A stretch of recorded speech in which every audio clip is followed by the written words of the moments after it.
gonna do some reaction thing here. Kasi yun ata yung gusto nyo. Pero, do you remember CONQuest? CONQuest 2023, See You in the Skies. I have a video up on that on YouTube regarding my day one there. And, yeah, most creators weren't really happy about the situation unless ikaw yung guest ng CONQuest. Okay, so CONQuest Festival actually issued this note from the founders. Let me read it to you so we can all make it clear. Okay? Yeah, there. Dear Questers, thank you for your amazing and unending support to make CONQuest 2023 happen and deepen our community building efforts this past year. We are profoundly sorry. Let's full screen this one. Okay. We are profoundly sorry for the troubles and frustrations you experienced during this year's CONQuest. We hear all your concerns and we are making both swift and gradual changes. We acknowledge that the customer journey has not been smooth for some. There were opportunities to improve the pre-event online ticket selling, claiming wristbands, and entry to the main venue itself. We could have strengthened our communications and systems in place. In hindsight, we could have ensured a smoother overall experience for our attendees, and we apologize for these oversights.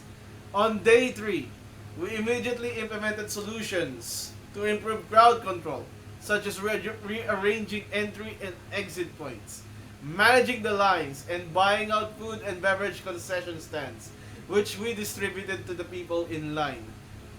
We utilized the best measures we had at the time to rectify the situation. We also rolled out refunds as soon as possible to pass holders who were not able to enter the venue and to those who were not able to claim their wristbands. The first tranche of refunds will be released on June 29, Thursday. In line with this, we would like to announce that the refund process is closed and will no longer be extended. You may reach us through email at inquiries@acadarena.com, and we will remain open to further remedies for special cases and circumstances. Our organization is reviewing systems, processes, and operations for better community experiences in the future. Rest assured that we're dedicated to working towards long-term reforms and applying the lessons we have learned to our future events. To some degree, we still consider this year's CONQuest as a success. The overall public reception was eye-opening and the engagement was humbling. We were able to gather our communities, make precious memories, foster lasting friendships, and celebrate our culture together. We know that trust needs to be rebuilt, and we are committed to earning it back. Akad Arena would not exist without its core foundation. Its community shared across similar interests and passions. You are a huge part of this, and we thank you for your continued support. Let's continue building and strengthening our communities and share the experience together. Sincerely, Kevin Huang and Aryan Lim. Note that these are 2 out of 3 of the founders of CONQuest. The other one isn't signing this note, who is I think his name was Justin something. So yeah, one of the 3 founders isn't even present on this list. Now, we're gonna make, kung tutuusin, success nga ba ang CONQuest? I made a poll recently sa Twitter. Iba sa Twitterverse, was CONQuest a success? And most of it said it flopped. You go to my Twitter at WarriorSlep. Check on it. I'm not gonna browse through my Twitter feed just to prove it. I posted a poll about that. Ayun. Now, day 3, I wasn't there on day 3. I admit. Okay? Kaya nag-file ako ng refund kasi hindi ko rin naman nagamit yung wristband ko eh. So, di rin ako nakapasok ng venue. So, I think it's right for me to have a refund. So, yeah, 29, June 29, yeah, magkaka-refund tayo. Sana. Pero yung sabi rearranging entry and exit points, I think mas pinalala pa nga nila eh, di ba? Kasi ang balita ko ng day 3, sinara nila yung backdoor sa SMX. When I say backdoor, they are the connecting bridge from NU to SMX, Mall of Asia to SMX, and IKEA building to SMX. IKEA has two connecting bridges, so that is 4 possible entry and exit points na dinisconnect nila. I don't know about the food and beverage concessions being sold out or bought out. Kaya ano? But the fact of the matter is, yeah, mahaba yung pila and they have not really tell the people how much ticket did they sold. Kasi yun yung magsasabi, nag-oversell sila ng ticket. They are afraid to get to be liable on that end. Now, what is interesting about this letter is that these two co-founders, Kevin Huang and Arian Lim, if you go to their Facebook page, okay, let me just search for that. The name is Kevin Huang. But really, is this the one? Yeah, this is the one, CEO at Akad Arena. There is this post. Okay? So let me zoom into this post from Kevin Huang. Yeah, there it is. Yeah, Kevin Huang. To echo Arian Lim's statement and Justin, that's the other founder who is not in the letter, apology earlier this month, I would like to speak freely. I greenlit a PR statement today as CEO that I regret it. It being unacceptable is a fact. I got into this industry because I was a fan and I was part of this community too. This statement did not reflect how we feel about CONQuest 2023 whatsoever. It was wrong to let such a statement go live. I spent my career building communities in high school, universities, and content creators, and this was one of my biggest failures. This event was not a success, period. Our team spent nearly a year working on something that they cannot be fully proud of, and it sucks. This event ballooned because of our own pride and desire to produce the biggest show for the Filipino communities while lacking the ability to execute and understanding the fandom that is here. The experience that we wanted to create did not live up to our standards and your expectations. That said, we will be retiring the brand CONQuest Festival and reassessing our approach with how we produce events moving forward. So, one of the people that signed that letter that I read earlier in this video, back out. He said he regret greenlighting that PR statement. He should have, yeah, he regret it.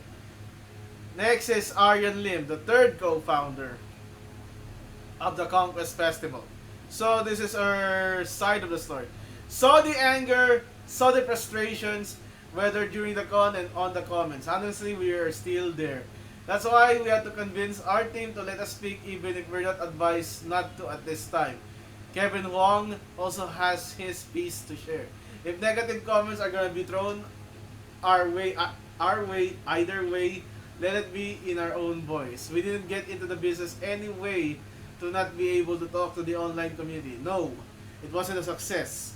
Anyone who was part of the project felt that they had worked for something they can't even speak about.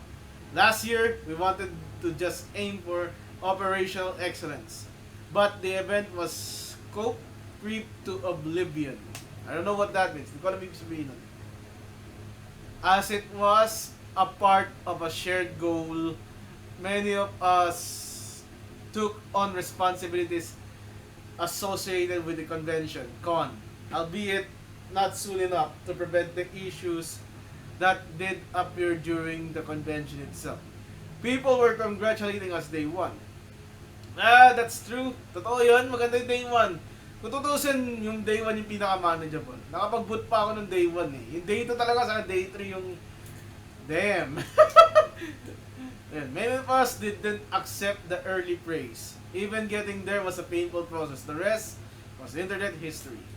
There were hiccups sa day 1. I mean, the Pokemon meet and greet, you know guys. Yung sinabi yung di tuloy, pero tuloy pala. Yeah, that was really below the belt. The core of the problem is a programming to venue incompatibility and a lack of understanding of the Filipino audience. People weren't dispersing enough. Well, no, yeah. It takes us 3+ hours to get home.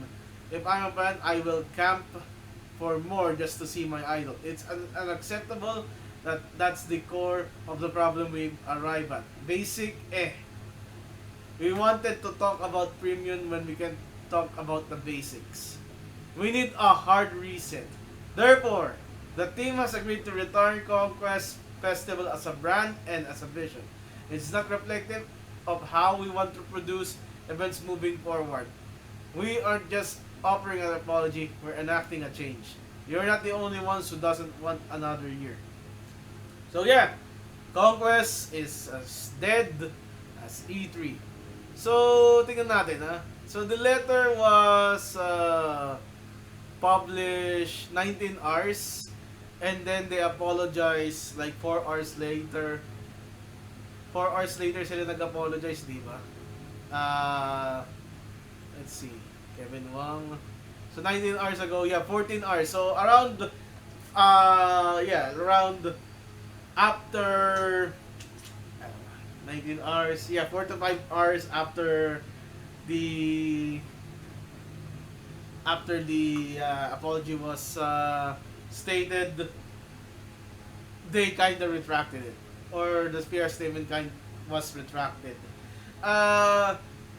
It's clearly na yung mga abogado nag-compose nung PR statement, and I'm not sure why they even greenlight the PR statement kung mag-back out sila 4 to 5 hours later. Let's see. Meron siyang Twitter, si Kebunbun. Tingnan natin yung Tingnan natin yung Twitter niya. Twitter, Kebunbun. Baka nag-deactivate rin to. Tingnan natin.